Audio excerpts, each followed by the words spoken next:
There are certain things that makes you love anime. It can be fights, plot, or middle school boys beating the shit out of each other. But something we all love are great entrances. Here are the 6 best ones. When Escanor said this, I was like, yeah, what character doesn't say that? But when he sliced Galant up like a birthday cake about to be destroyed by little children, I couldn't do anything but believe him. The pure confidence you have to do that against one of the 10 commandments is crazy.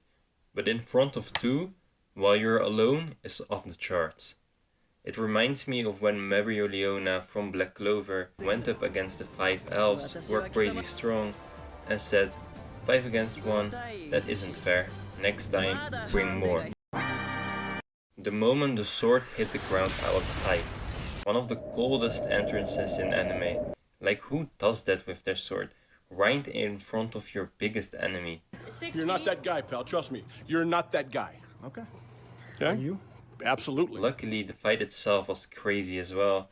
Mappa didn't sleep on Bleach and their workers as well, but that's beside the point. I'm not gonna lie, I think that every one of these entrances are gonna remind me of Mereoleona. She's the epitome of just being badass in anime. While we're talking about Bleach, we can't forget that Aizen stopped the OST from playing. You can't hate on this man. Even the animators didn't expect Aizen to do that. It's so crazy that an OST gets stopped by a character. Like, that's a painting stopping you from drawing. When I saw this the first time, I needed time to process things. First, Ichigo learns Bankai in 3 days and becomes crazy strong, slicing all these captains. Next thing you know, you're cut to pieces by a man who first stopped your Bankai, then the OST, and looks like a high school teacher helping you study after class. From the moment we saw him, you knew there was just something fishy about him. Madara is one of those characters We do not speak his name.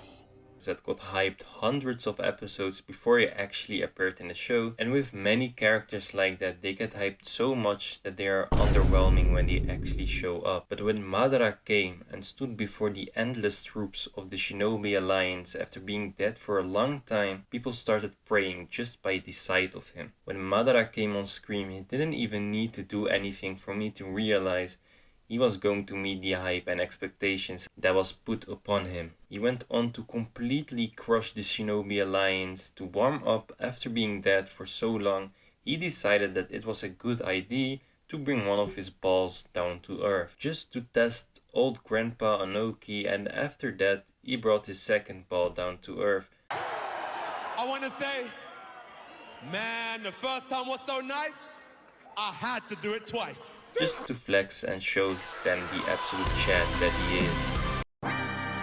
In Death Note, there was one man bold enough to go up against Kira, someone who could kill people from a distance without being near them, and that guy was L. While many people were living in fear of Kira, thinking they might be next, L thought it was a good idea to meet with the number 1 suspect he had in mind. How big of a Chad do you need to be to put your own life in danger, fully knowing that you could kill people and decide what they do before they die in an instant? I think it was even more impressive when you take into account that L was most of the time one step ahead of Kira, while Kira had a book that could kill people just by writing their name, and a demon who helped Kira as long as he fed him with apples. What the hell? It truly was the boldest thing he could do in that position. Although his name was L, he was the biggest W of the whole show. Marineford was crazy. Everyone was there in one place all at the same time. And while this arc had literally everything you could imagine, Buggy was literally flogging the war arc. But when watching that, I did wonder, where was Shanks? When even Mihawk is there, I really started thinking, what reason would you have not to be there? But at the end, when Akainu is about to obliterate Kobe with his magma, Shanks came at the speed of light to stop Akainu from killing his own comrade. And while Shanks could have ended the Marines then and there with his crew, he decided that it was best to put an end to the war. And before he arrived, he even had an encounter with Kaido, one of the 4 emperors. I don't think you go past Kaido and enter Marineford without a plan in your mind. When he had an encounter with Kaido, I really am curious what happened, because I think once we know that, we can really picture what Shanks' real motives and goals are.